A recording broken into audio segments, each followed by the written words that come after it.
थंडीच्या थंड वातावरणामध्ये सुद्धा असं पीठ छान फर्मंट होण्यासाठी तांदूळ भिजवण्यापासून पीठ दळेपर्यंत अनेक छोट्या छोट्या प्रोसेस व्यवस्थित कराव्या लागतात। थंडीच्या दिवसात इडलीचं पीठ व्यवस्थित फुलत नाही अशी अनेकांची तक्रार असते। इडली बनवण्यासाठी बेसिक टिप्स लक्षात ठेवल्या तर तुमच्यासुद्धा इडल्या अशा इतक्या छान पांढऱ्या शुभ्र हलक्या फुलक्या तसेच ह्या थंड झाल्यावर सुद्धा अगदी अशाच मऊ लुसलुशीत आणि जाळीदार राहतात। त्याचबरोबर इथं मी तुम्हाला उडपी हॉटेलमध्ये जसं सांबर भेटतं ना, अगदी त्याच चवीचं सांबर कसं बनवायचं हे सुद्धा सांगणार आहे। त्यामुळे व्हिडिओ स्किप न करता संपूर्ण पहा। सर्वप्रथम या पातेल्यामध्ये या वाटीच्या सहाय्याने 2 वाट्या इतके मी तांदूळ घेतलेले आहेत आणि हे तांदूळ मी रेशनिंगचे घेतलेले आहेत। याऐवजी तुम्ही कोणताही ज्याचा भात चिकट होत नाही तो तांदूळ इथे वापरू शकते। आता हे तांदूळ आपल्याला 2 ते 3 पाण्याने स्वच्छ धुवून घ्यायचे आहेत। तर त्यासाठी या तांदळामध्ये भरपूर असं पाणी घालायचं आणि हाताने चांगलं चोळून चोळून 2 ते 3 पाण्याने स्वच्छ असे तांदूळ धुवून घ्यायचे। तर हे बघा मी 2-3 वेळा तांदूळ धुवून घेतलेले आहेत। आता यामध्ये ज्या वाटीने आपण तांदूळ घेतले त्याच वाटीने 1 वाटी इतकी उडीद डाळ घ्यायची आणि यामध्ये सुद्धा भरपूर असं पाणी घालायचं आणि आता ही डाळ आणि तांदूळ फक्त आपण एकदाच धुवायची। महत्त्वाचं म्हणजे उडदाची डाळ आपण जेव्हा धुतो तर ती फक्त एकाच पाण्याने धुवायची म्हणजे पीठ फुलण्यासाठी चांगली मदत होते। आता डाळ आणि तांदूळ धुवून झाले की यामध्ये अर्धा टीस्पून इतके मेथी दाणे घालायचे आणि इडल्या छान मऊ लुसलुशीत आणि पांढऱ्या शुभ्र व्हाव्यात यासाठी इथं पाव कप इतके साबुदाणे घालायचे। म्हणजे आपण ज्या वाटीने डाळ तांदूळ घेतली ना त्याच वाटीने पाव वाटी इतके साबुदाणे घालायचे। आता याला धुवायचं नाही, याच्यामध्ये भरपूर पाणी घालायचं आणि हे चांगलं मिक्स करून घ्यायचं।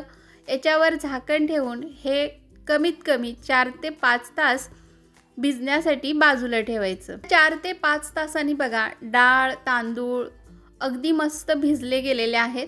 आता याला आपण एका बाजूला ठेवूयात आणि आता इथे एका पातेल्यामध्ये ज्या वाटीने आपण डाळ तांदूळ मोजून घेतले त्याच वाटीने 1 कप इतके पोहे घ्यायचे आणि हे पोहे सुद्धा भरपूर पाणी घालून 1-2 पाण्याने चांगले स्वच्छ धुवून घ्यायचे। तर हे पोहे मी 2 पाण्याने चांगले स्वच्छ धुवून नितळवून घेतले, याला बाजूला ठेवूयात। आता इथं एक मोठं मिक्सरचं भांडं घेतलेलं आहे। यामध्ये डाळ तांदळामधील पाणी निथळवून मग हे डाळ तांदूळ घ्यायचे। आता हे आपल्याला बारीक करायचे आहे। जर गरज भासली तर या डाळ तांदळामधीलच पाणी घेऊन हे आपल्याला बारीक करायचं आहे। बाहेरचं पाणी आपण डाळ तांदूळ वाटायला वापरणार नाहीत। तर हे बघा हे याप्रमाणे मी हे पीठ बारीक करून घेतलेलं आहे। खूप असं बारीक करायची गरज नाही, थोडंसं असं दरदरीत हे पीठ मी बारीक करून घेतलेलं आहे। याला एका पातेल्यामध्ये काढून घेऊयात। आता दुसऱ्यांदा आपण जेव्हा पीठ वाटून घेणार तेव्हा सर्वप्रथम आपण भिजवलेले जे पोहे आहेत ते मिक्सरच्या भांड्यात काढून घ्यायचे, अजून थोडे डाळ तांदूळ घालायचे आणि याचप्रमाणे सर्व डाळ तांदूळ आपण वाटून घेणार आहोत। तर पाहू शकताय सर्व डाळ आणि तांदूळ पोहे वगैरे मी सर्व वाटून घेतलेलं आहे। तर हे पातेलं माझं लहान पडतंय त्यामुळे हे संपूर्ण पीठ मी मोठ्या पातेल्यामध्ये काढून घेते। मी इथं मोठ्या पातेल्यामध्ये हे पीठ संपूर्ण काढून घेतलेलं आहे। आता सर्वात महत्त्वाची टीप म्हणजे जेव्हा आपण पीठ बनवतो तेव्हा हाताने याला चांगले 4 ते 5 मिनिटं व्यवस्थित असं फेटून घ्यायचं। यामुळे काय होतं, या पिठामध्ये हवा भरली जाते, हे पीठ चांगलं फुललं जातं आणि आपल्या हाताच्या उष्णतेमुळे हे पीठ फर्मंट होण्याची प्रक्रिया जी असते ते लगेचच सुरू होते। तर हे पाहू शकताय तुम्ही, आत्ता हे पीठ फक्त अर्ध पातेलं आहे। आता याच्यावर झाकण ठेवायचं आणि आत्ता थंडीचे दिवस आहेत त्यामुळे जवळजवळ 11 ते 12 तास किंवा पूर्ण रात्रभरासाठी हे पीठ आपल्याला आंबवण्यासाठी एखाद्या उबदार ठिकाणी बाजूला ठेवायचं। मी एका स्टीलच्या डब्यामध्ये हे पातेलं ठेवून तो डबा किचन ओट्याखाली ठेवणार आहे। तिथे पीठ खूप छान असं आंबलं जातं। आता थंडीचे दिवस आहेत त्यामुळे 10 ते 12 तास हे पीठ उघडून बघायचं नाही। दुसऱ्या दिवशी सकाळी तुम्ही पाहू शकताय अक्षरशः पीठ पातेल्याच्या बाहेर पडलेलं आहे. अगदी मस्त फर्मंट झालेलं आहे. पांढरं शुभ्र आणि एकदम मस्त अशी याला जाळी सुटलेली आहे. तर असे छोटे छोटे ज्या टिप्स आहेत त्या जर तुम्ही फॉलो केल्या तर थंडीच्या थंड वातावरणामध्ये सुद्धा अगदी छान असं तुमचं पीठ फुललं जाईल. तर याला हलक्या हाताने मिक्स करून घेऊयात. आता यामध्ये चवीपुरतं मीठ घालायचं. पुन्हा हे चांगलं मिक्स करून घ्यायचं. खूप जास्त एकसारखं ढवळायचं नाही, अगदी हलक्या हाताने याला मिक्स करून घ्यायचं. आता आपण इडल्या बनवून घेऊयात. तर त्यासाठी इथं मी इडलीचं स्टँड घेतलेलं आहे. यामध्ये थोडं थोडं तेल लावून घ्यायचं म्हणजे इडली चिकटणार नाही. आणि चमच्याच्या साह्याने सर्व इडली स्टँडमध्ये पीठ भरून घ्यायचं. आता इकडं इडलीच्या कुकरमध्ये मी पाणी गरम करायला ठेवलेलं आहे. पाणी छान उकळलेलं आहे. यामध्ये लिंबाची फोड टाकायची म्हणजे कुकर खूप काळा होत नाही. सर्वात महत्त्वाची इथं टीप म्हणजे जेव्हा आपण इडली स्टीम करायला ठेवणार असतो तेव्हा कुकरमधील पाणी असं खळखळ उकळत असावं, त्यामुळे पटकन इडली फुगली जाते. आणि जेव्हा आपण इडलीचं स्टँड ठेवतो तेव्हा हे होल आहेत त्याच्यावर दुसरी इडली आली पाहिजे असे हे स्टँड आपण अरेंज करून ठेवायचे. आता झाकण ठेवायचं आणि मीडियम गॅसवर 12 ते 13 मिनटं इडली स्टीम करून घ्यायची. बरोबर 12 मिनिटांनी बघा हाताला पीठ अजिबात चिकटलं जात नाही. हे स्टँड काढून बाजूला ठेवायचे. थोडे थंड करून घ्यायचे. थंड झाल्यानंतरच आपण इडली डिमोल्ड करून घेणार आहोत. तर चमच्याच्या साह्याने इडलीच्या कड्या प्रथम सोडवून घ्यायच्या आणि नंतर मग इडली काढायची. पाहू शकताय मस्त जाळीदार अशा इडल्या तयार झालेल्या आहेत. मुख्य म्हणजे आपण जे साबुदाणे घातले ना त्यामुळे इडल्या पांढऱ्या शुभ्र होण्यासाठी सुद्धा मदत होते.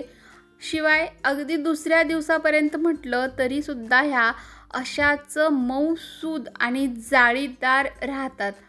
आता आपण सांबार बनवायला घेऊयात. तर त्यासाठी इथे मी 2 मीडियम साईजची वांगी कट करून घेतली, 2 बटाटे कट करून घेतलेले, एक छोटासा मुळा घेतला आहे कट करून, 2 मोठ्या आकाराचे टोमॅटो असे क्यूबमध्ये कट करून घेतले, कांदेसुद्धा कट करून याच्या अशा पाकळ्या तयार करून घेतलेल्या आहेत. आता इथं तुम्हाला ज्या भाज्या आवडतात त्या तुम्ही वापरू शकताय. त्याशिवाय अर्धी वाटी तुरीची डाळ शिजवून घेतली. यामध्ये थोडंसं पाणी घालून ही थोडी घोटून घेतलेली आहे.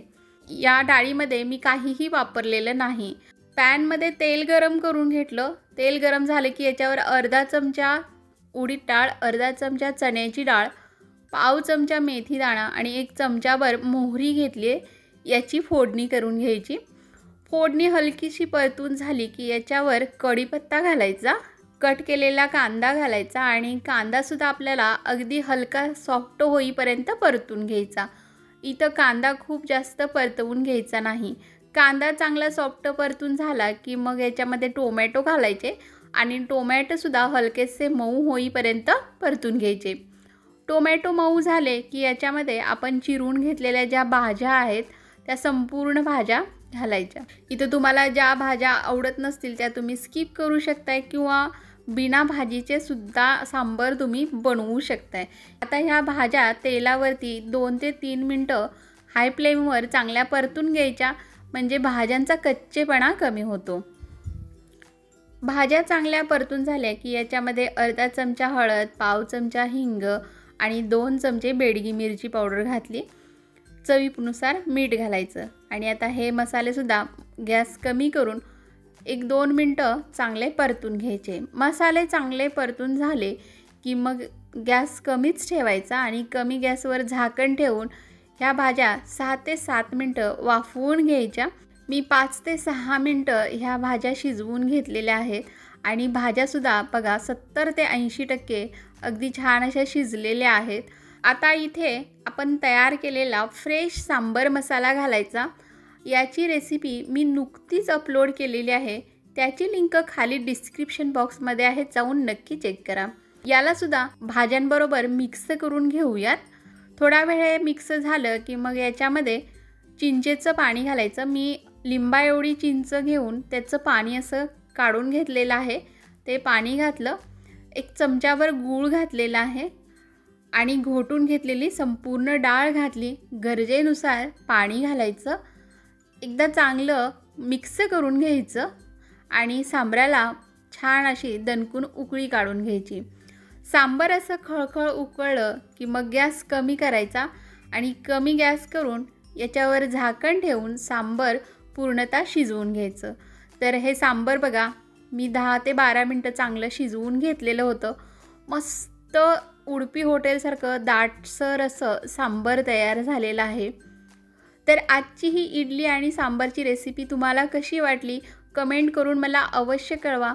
रेसिपी आवडली असेल तर लाईक करा, जास्तीत जास्त तुमच्या मित्रपरिवारासोबत शेअर करा. पुन्हा भेटूयात नवीन रेसिपीसोबत. तोपर्यंत मस्त खा आणि स्वस्त राहा. धन्यवाद.